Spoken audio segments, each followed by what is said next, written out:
Hey everyone, and welcome back. This is the first episode in a series I'm calling Engine Teardown Marathon. If you haven't subscribed to the channel, you may want to click on that now and hit that reminder bell, click all notifications. There's going to be several videos in this series, and there's going to be a lot of information there, and I want to make sure you guys don't miss a single video. So, stick around. Let's get started.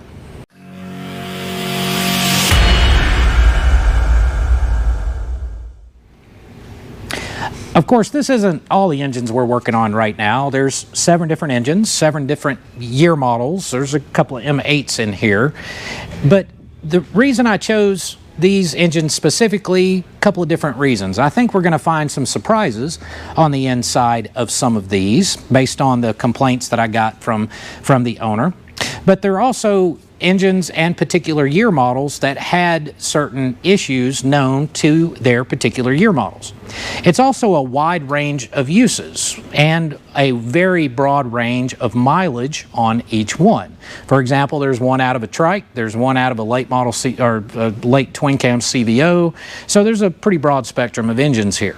Now, if you've been watching the M8 versus twin cam video series for quite a while, you'll know that I've put up more than one video doing very detailed disassembly of engines and inspecting every little component in detail. We have too much work here to do in order for us to do that.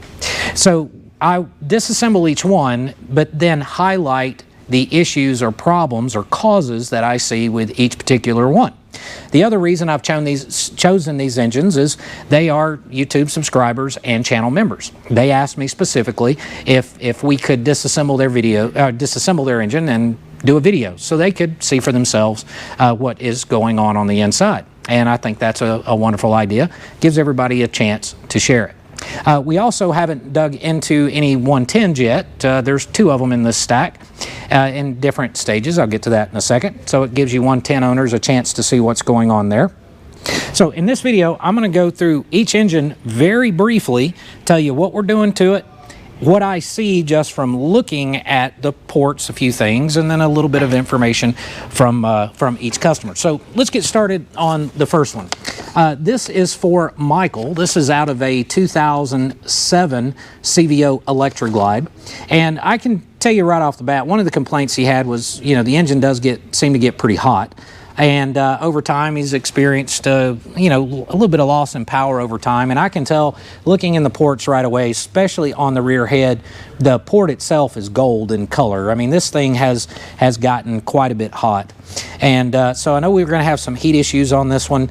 I also believe we're going to have a crank run-out issue on this one. I did check the sprocket shaft run-out, and it's way off. So, Michael, that's yours. The next one is, this is another 110. This one belongs to John out of Arkansas, and I didn't mention that. Michael's out of state as well. So John here, he's out of Arkansas. He has a 2009 CVO Ultra. Now he has had some work done to this in the past, and it's got a 113 top end on it, I believe he says. And I can look in the ports. We've got a little bit of carbon buildup, things like that, but it's to a large degree. We're going to go in, fix the bottom end, change the cylinders.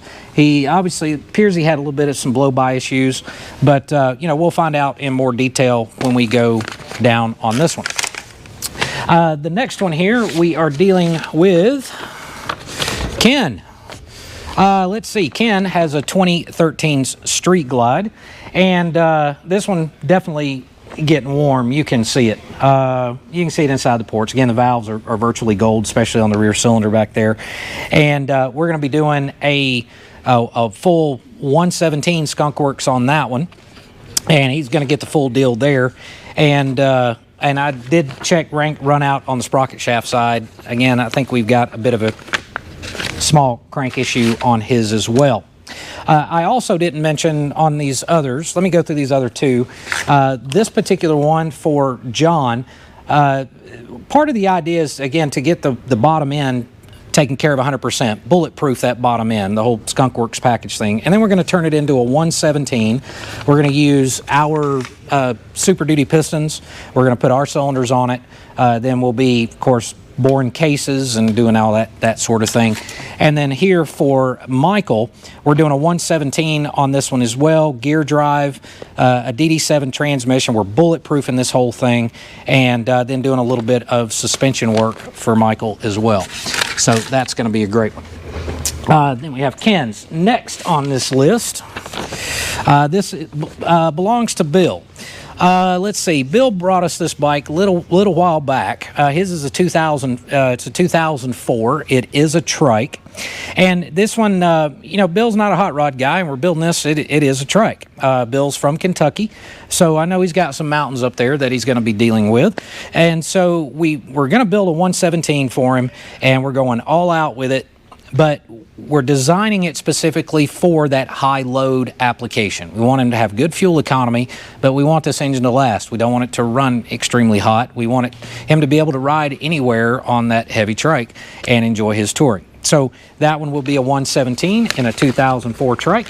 And then our next one is an M8. This one belongs to Greg out of North Carolina. And Greg actually removed the engine from the bike himself and brought it to us to build as a crate engine. Now his is a bit unique. He rides extremely long distances. He's one of these endurance rider guys, and his challenge to us was, it's a 107 now. I just want this thing to last as long as possible. I'm not overly concerned with power numbers or anything like that. The idea is to make this engine as perfect as we can, to last as long as it possibly can. And I'm starting to hear that story actually more and more. Bob, who we have his Softail here, and then there's another one over there that we're in the process of doing. Also the engine, if you remember the M8, we pulled all the metal shavings out of. That one as well. The idea with those isn't about performance. It's about bulletproofing them, making them last a long time. So what we're doing for Greg, we are making his, it's an M8, we're going to make it a 117. We're going to be a little more conservative on the compression ratio, a little conservative on the cam. We're going to do the crank, the Timken bearing conversion, put new cylinders on it, and go through the heads. It's not going to be a bunch of crazy CNC porting. We're not going to make the valves huge. It's not about that. It's about making an engine last a long time. That's what the Skunk Works program is all about, guys. It's custom tailoring the engine for exactly what somebody wants. So that's what we're doing for Greg out of his is a 2018 Road Glide Ultra. Next, we have Joe Shepard. I'm pretty excited about Joe's engine here because it's a build that I enjoy doing quite a bit. Now his is it's currently a twin cam. It's the engine's a 2003 model, and it is a Softail engine. And Joe wants a hot rod, so this bike is going to be go fast. It's a bar hopper, if you want to call it that. It's a go fast around town bike. So Joe left it in my hands to build what I think would be a heck of a lot of fun for him on a lightweight Softail. So I'm going to do an over square 107 for really light bikes, high RPM riding. It's really one of my favorite builds. So it's going to be a short stroke on a large bore, so basically it's a 4-inch stroke on a 4 1/8 bore, and then we're going to do a ton of head work, a ton of valve work, big valve it. Then we're going to change gear ratios on the bike, everything else, and make this thing super lightning fast for it to be a very small, relatively small displacement, only 107 cubic inches. I've built several of these engines before, and the people that own them absolutely love them, but it's a higher compression ratio. It's for a very specific use. Gear ratio, again, all bike considered, all conditions considered. All right. And then we have the one that you might see on the stand back there. If you guys have been following the channel for a while, and of course seen us on chats, we all know Dewey did it. All right, so Dewey, check out Dewey Did It. He's got a pretty cool YouTube channel as well where he reviews tools and things like that. And so anyway, Dewey brought us his bike down, and I believe he's got a hashtag, and I forgot his hashtag. Zeus, that's it, Zeus. That's what he calls his motorcycle. So he brought it to us with the primary chain completely locked up. I mean, it was With the adjuster dropped all the way down, the primary chain solid as a rock, could not move it, no flex, tight as a drum. It was terrible. So I don't know what we're going to find in that one, but I can tell you what we did discover, Dewey. This is going to be news to you. What we found was your primary chain tensioner broke, which you knew already. And it seems that a piece of your primary chain tensioner got sucked up into the sprocket and the primary chain, and that is what brought that engine to a screeching halt in a split second. As a result of that immediate stop, oh, we've got a whole bunch of crank run out on that one. So we're on the sprocket shaft side. I haven't even seen what the total indicated run out is because the cam cover's still on it. So anyway, guys, as you can see, this is a very broad spectrum of engine teardowns. Each individual one, we're going to compare wear patterns. And, you know, we'll highlight any issue that we see with each one. So, again, your owners can see what's going on the inside. And that pretty much covers it. And then assembly videos. We've got so many engines that are almost ready to be assembled. Again, we've got, you know, we've got Bob's with the Softail, we've got Allen's, which his is an M8. His was the one with all the shavings out of it. We're getting ready to put that one together. Stevens, if you remember the one that was sumping really bad, then we did get his cases split, and you know, just found what I was expecting to find: more oil in the bottom, down inside the sump. I think I got about another 6 ounces out of it, but you know, it was a split case with the balancer in it. So we've got Stevens, and we've got a whole bunch of parts ordered and waiting on parts for a bunch of other engines, and for several of you that may be watching.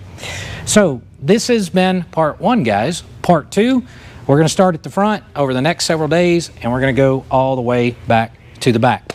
Now, another couple of quick updates on the Tool Tech Tuesday videos.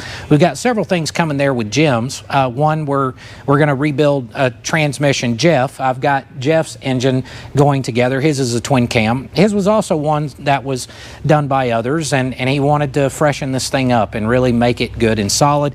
He basically left it up to us to tear the engine down, have a look, fix what needed to be fixed, improve what we could improve on, and then and just get him more miles out of it. That transmission we're tearing down belongs to him as well. So he gets to be the one to get the very first Jim's complete rebuild kit for his cruise drive transmission. And that's pretty cool. So we got that one going together. And there's a lot of other Tool Tech videos coming. We're going to get into suspension, using more of the Jim's tools on engine teardown. Of course, you just saw the one on the piston oiler, so that one was pretty cool. And that's pretty much it, guys. Also, I wanted to thank everyone for your patience. It's been, you know, it's been crazy here around the shop, guys. We, you know, we had an illness go through here. Pete was out for 2 weeks, didn't know where he got it from. So then I got it, and we basically had to virtually ended up shutting the shop down for nearly a month. So between that and parts delays, things like that, it's put us quite a bit behind. So rest assured, we are doing everything we can to get this done as quick as we can. It's been a tough business this year, I guess you could say, and then just dealing with, it's every industry, guys. It's boating, it's, if you're at RVs, classic cars. I mean, I've been waiting on wheels for my GTX for 6 months now, and it's because of material shortage. So, you know, I want to thank everyone for your patience and working with us. We're certainly going as fast as we can. We want you on your motorcycle. I don't want to look at your motorcycle. I want it fixed, and I want you riding it.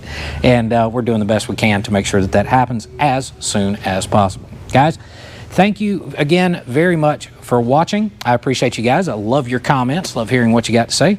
So hit subscribe if you think I've earned it. Click the bell if you want to see the reminders, and we're going to get this marathon started. Have a good one.